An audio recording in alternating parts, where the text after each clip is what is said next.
Hello everybody welcome back. অ্যাঙ্গোলার এগেইনস্টে আর্জেন্টিনার ম্যাচটা কিছু সময় আগেই শেষ হইল। 2-0 উইন করে ম্যাচটা বের করে নিছে। লিওনেল মেসির একটা অ্যাসিস্ট ছিল আর একটা স্কোর ছিল। আরেকটা স্কোর কিংবা ফার্স্ট স্কোরটা আসছে লাউতারো মার্তিনেজের কাছ থেকে। হুলিয়ানকে আজকে আমরা মাঠের মধ্যে দেখি নাই, আলমাদা মাঠের মধ্যে ছিল।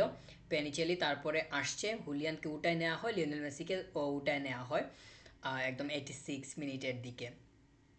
ম্যাচটাতে আর্জেন্টিনা খুবই স্পিডি অবস্থায় ছিল না, যদিও একটু ইনজুরি ফ্রি থেকে কিভাবে খেলা যায় সেই দিকে মনোযোগী ছিল। আমরা গোলপোস্টে দেখছি রুলি ছিল সেকেন্ড চয়েস গোলকিপার এবং ইমিলিয়ানো মার্তিনেজ সম্পূর্ণ স্কোয়াডের বাইরে অবস্থান করতেছে। আজকে মলিনা এবং মন্তিয়াল দুইটাই ছিল না, ওইখানে হুয়ান ফোয়েত এবং আমরা ম্যাকঅ্যালিস্টারের বাইকে দেখছি যে রাইট ব্যাকটা তারা সামাল দিছে। তাগলিয়াফিকোকে আমরা দেখছি যে ক্রিস্টিয়ান রোমেরোর সাথে সিবিতে স্টার্ট করছিল, ওইখানে খেলছে। নিকো গঞ্জালেস লেফট ফুল ব্যাকে ছিল। তো নিকো গঞ্জালেসকে যে কোনো পজিশনে অর্থাৎ লেফট সাইডের যে কোনো পজিশনে প্রেফার করা যায়, লিওনেল স্কালোনি এক্স্যাক্টলি ওইটাই করতেছে। একই সাথে বলে রাখি, Franco Mastantuono, Garnacho, Paulo Dybala, Matias Soule এই প্লেয়ারগুলোর মাঠের বাইরে অবস্থান করতেছে সম্পূর্ণরূপে, এবং সব কয়টাই হইল ফরওয়ার্ডের প্লেয়ার কিংবা অ্যাটাকিংয়ের প্লেয়ার। পাওলো দিবালা কোনোভাবে কনসিস্টেন্ট অবস্থায় নাই, তার ইনজুরি প্রবলেম আছে। ইনজুরি না থাকলেও যে তাকে আমরা রেগুলারলি ন্যাশনাল স্কোয়াডে দেখছি সেটাও বলার কোনো সুযোগ নাই। ফ্রাঙ্কো মাস্তাতোনো ইনজুরির কারণে বাইরে অবস্থান করতেছে এই মুহূর্তে। গার্নাচো তার নিজের ভুলেই আমার কাছে মনে হয় যে দলের সাথে অ্যাড হইতে পারতেছে না। মাতিয়াস সোলকে লিওনেল স্কালোনি দেখেও দেখতেছে না। এই প্লেয়ারগুলো মাঠের বাইরে অবস্থান করতেছে। লিসান্দ্রো মার্তিনেজ ট্রেনিংয়ে ছিল, ট্রেনিংয়ে অ্যাড হয়েছে। স্পেনে আর্জেন্টিনা ট্রেনিং করছে ম্যাচটার আগে, ওইখানে অ্যাড হয়েছে। তার সাথে ম্যানচেস্টার ইউনাইটেডের ছিল, ওই ফিজিক্যাল একটা স্টাফ ছিল কিংবা ফিটনেস স্টাফ ছিল, তাকে পরীক্ষা নিরীক্ষার জন্য মূলত নিয়ে আসা হয়। তো সে অনেকটাই মনিটরিংয়ের মধ্যে ছিল, ক্লোজ মনিটরিংয়ের মধ্যে। তো লিসান্দ্রো মার্তিনেজকে আমার কাছে মনে হয় যে ওইভাবে ভাবার আর কোনো সুযোগ নেই। সে হয়তো অ্যাড নাও হতে পারে, তবে সেটা অবাক করার কোনো কিছু না। তাকে আমরা লম্বা সময় ধরেই দেখতেছি যে সে কন্টিনিউয়াসলি ন্যাশনাল টিমের সাথে নাই। পেনিচেলি আজকে সময় পাইছে কিন্তু খুবই কম। প্রেস্টিয়ানিও ছিল কম। পেনিচেলি এর সম্ভাবনা আমার কাছে মনে হয় যে তৈরি হতে পারে, তবে প্রেডিক্ট করতে পারতেছি না। প্রেস্টিয়ানি এবং ব্যালান্সিনো বার্কো এই দুইটার সুযোগ আমি এই মুহূর্তে দেখতেছি না, তবে লেসি আর হুয়ান ফোয়েতের হয়তো সম্ভাবনা তৈরি হইতে পারে। কিন্তু মন্তিয়াল এবং মলিনা এই দুইটাকে বিট করে সে ওইখানে জায়গা ছিনিয়ে নেওয়াটা এই মুহূর্তে অনেক টাফ একটা বিষয়, অনেক ডিফিকাল্ট একটা বিষয়। আমরা দেখতেছি যে মলিনাও জানে না যে সে স্টার্টিং ইলেভেনে থাকবে নাকি মন্তিয়াল থাকবে, আবার মন্তিয়ালও জানে না সে থাকবে নাকি মলিনা থাকবে। তাদের মধ্যে এই কম্পিটিশনটা কোন পর্যায়ে আছে সেইটা আমরা খুব ভালোভাবেই অনুমান করতে পারি। এই দুইটার কম্পিটিশন আমি খুবই এনজয় করি। এখানে হুয়ান ফয়েদকে নিয়ে আসা এবং হুয়ান ফয়েদ জায়গা তৈরি করে ফেলা, যদি স্ট্যাটিস্টিক্সটা এরকম হয় একটা ইঞ্জুরিতে আর একটা অফ ফর্মে, সেক্ষেত্রে কিন্তু হুয়ান ফয়েদ কপাল খুলতে পারে। কিন্তু এরকম সম্ভাবনা খুবই কম আছে। আর সেকেন্ড চয়েস গোলকিপার রুলি সুযোগ পাইছে, দ্যাটস ফাইন। সেও 90 মিনিট খেলতে পারলো এবং আমরা তাকে দেখলাম আজকের ম্যাচে মোটামুটি সে পজিটিভ ছিল। তবে আমার কাছে মনে হয় যে ডিসিশন মেকিং আরও কুইকলি করা দরকার, মুভিংটা আরও স্পিডি বানানো দরকার।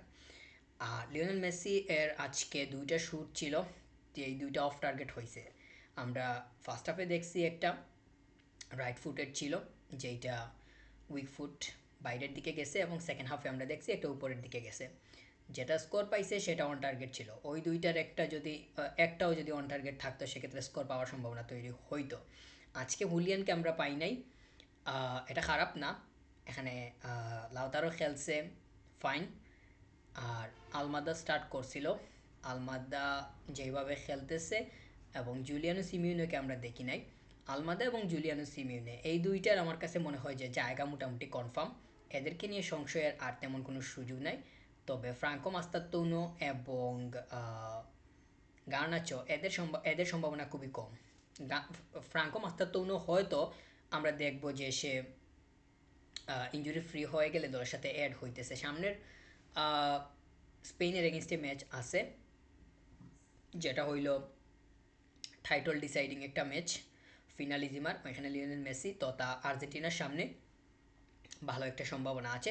আমরা যদি ওইখানে ফ্রাঙ্কো এর ইনক্লুশন দেখি, সেক্ষেত্রে অনেকটাই নিশ্চয়তা দিতে পারবো কিংবা ওই দিকে আগাতে পারবো। এই মুহূর্তে জাজিংটা একটু কঠিন, তো সেই দিকে না যাই। মিডে আমরা দেখতেছি যারা 4-5টা প্লেয়ার আছে এরা একদম সেটেলড, এদেরকে সরিয়ে অন্য কাউকে নিয়ে আসা কিংবা ভাবা এই মুহূর্তে অনেকটাই বোকামি হবে। আমরা পলকে দেখতেছি মেশিন, ম্যাকেলিস্টারকে দেখতেছি ক্রিয়েটিভ প্লেয়ার, সেলসোকে দেখতেছি যথেষ্ট টেকনিক্যাল এবং ক্লিনিক্যাল। আমরা ফার্নান্দেসকে দেখতেছি ডেডিকেটেড, পারাদেসকে দেখতেছি সেও ডেডিকেটেড। তো এদেরকে সরানো কিংবা এদেরকে সরিয়ে অন্য কোনো প্লেয়ারকে ভাবা নিয়ে আসা এই মুহূর্তে টাফ। এরাই থাকবে, এরাই খেলতেছে আগামী ফিনালিজিমা এবং ওয়ার্ল্ড কাপ, এটা মোটামুটি নিশ্চিত। এখানে প্যালাসিওসের অ্যাডিংটা কিংবা তার ইনক্লুশনটা ঘটবে কিনা সেটার জন্য অপেক্ষা করতে হবে। তবে ঘটলেও খেলার সুযোগ কীভাবে হয়ে ওঠে না ওঠে সেটা নিয়ে প্রশ্ন থেকেই যায়। ডাইভার্সিটি অবশ্যই থাকবে। আর নিকো গঞ্জালেস প্লেয়ারটা ইতিমধ্যেই কোচিং ডিপার্টমেন্টের খুবই ফেভারিট হয়ে গেছে। আজকে লেফট ফরওয়ার্ডে খেলছে, যদিও আমরা তাকে দেখি, সরি লেফট ফুলব্যাকে খেলছে, যদিও আমরা তাকে লেফট ফরওয়ার্ডেও হোল্ড করতে দেখি। তো মোটামুটি লেফট সাইডটা সে সামাল দেওয়ার দিকেই আগাইতেছে কিংবা ওই জায়গাতে তাকে কীভাবে রাখা যায় সেই দিকেই মনোযোগী কোচিং প্যানেল তারাও সেটা ভাবতেছে।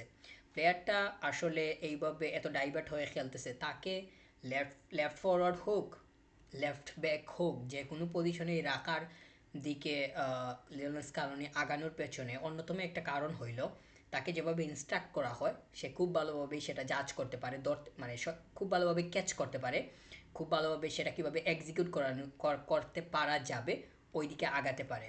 তো ক্যাচ করতে পারা, এক্সিকিউশন ঘটানো, এটা কিন্তু সাধারণ কোনো বিষয় না।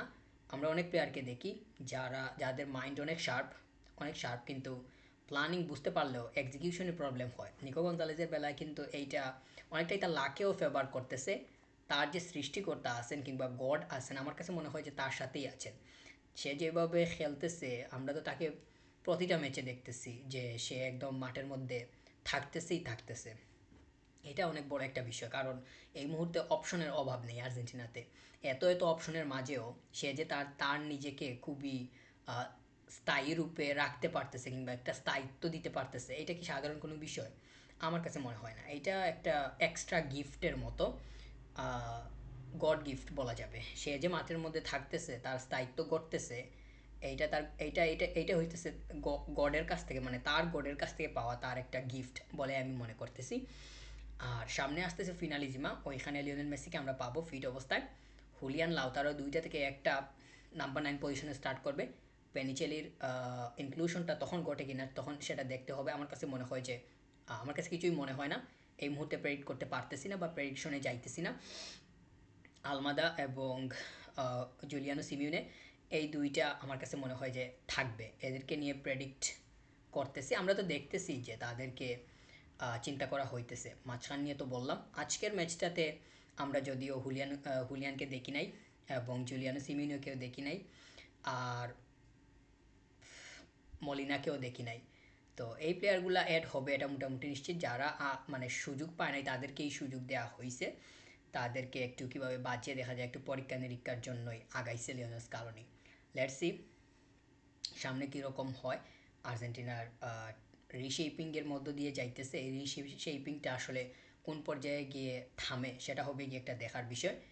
আর আমার কাছে মনে হয় যে কোচিং প্যানেল খুবই স্মার্টলি কাজ করতেছে, টেকনিক্যাল ওয়েতে আগাইতেছে। লিওনেল স্কালোনির যেই জিনিসগুলা খুবই পিওর, তার মধ্যে একটা হইলো তার প্ল্যানিং। সে যেভাবে চিন্তা করে খুবই ক্লিয়ারলি থিঙ্ক করার ট্রাই করে। আমরা দেখতেছি এক একটা প্লেয়ারকে যেভাবে সে খুঁজে বের করতেছে, নিয়ে এসে ফিট করার ট্রাই করতেছে, এটা খুবই রেয়ার বলে আমি মনে করতেছি। যদিও এরকম আছে অন্যান্য টিমেও সেটা হয়, সে খুঁজে যেমন আনে, তার প্ল্যানিংটা খুব ভালোভাবে ওরে আন্ডারস্ট্যান্ড করায়, ও কীভাবে সেটার এক্সিকিউশন মাঠের মধ্যে করতে পারবে সেই ধরনের প্রসেস বলে দেয়। এক্স্যাক্টলি ওই রকম কাজ করতে পারলে তাকে রিকল করে, এইভাবেই সে সেটিংয়ের দিকে আগায় এবং এক্স্যাক্টলি ওইটার মধ্যে দিয়ে আর্জেন্টিনা যাইতেছে, যেটাকে রিশেপিং হিসাবে এই মুহূর্তে দেখতেছি। তো অ্যাঙ্গোলার এগেনস্টে ম্যাচ শেষ। ডিসকাশনটা আমরা যা যা পাইলাম, ইতিমধ্যে আমি স্ট্রিমিংয়ে ছিলাম, অনেক কিছুই বলছি। আর এখন তো বললাম, সামনে আছে স্পেনের এগেনস্টে ম্যাচ, স্পেনের এগেনস্টে ফিনালিজিমা, ও এখানে আর্জেন্টিনার জন্য আরেকটা টাইটল উইন হওয়ার সুযোগ আছে। লেটস কোন প্লেয়ারগুলো খেলে, কাদের সুযোগ বাড়ে। ফিনালিজিমাতে যারা থাকবে আমরা মোটামুটি নিশ্চিত হয়ে যেতে পারবো এরাই সামনের ওয়ার্ল্ড কাপের স্কোয়াডে ঢুকতেছে। তবে ফাইনাল স্কোয়াডের জন্য, ওয়ার্ল্ড কাপের ফাইনাল স্কোয়াডের জন্য অপেক্ষা করতে হবে তখন পর্যন্ত, যতদিন পর্যন্ত ঘোষণা হয় নাই তখন অবধি অনেক প্লেয়ারই অনিশ্চয়তার মধ্যে থাকবে। Thank you very much. Subscribe.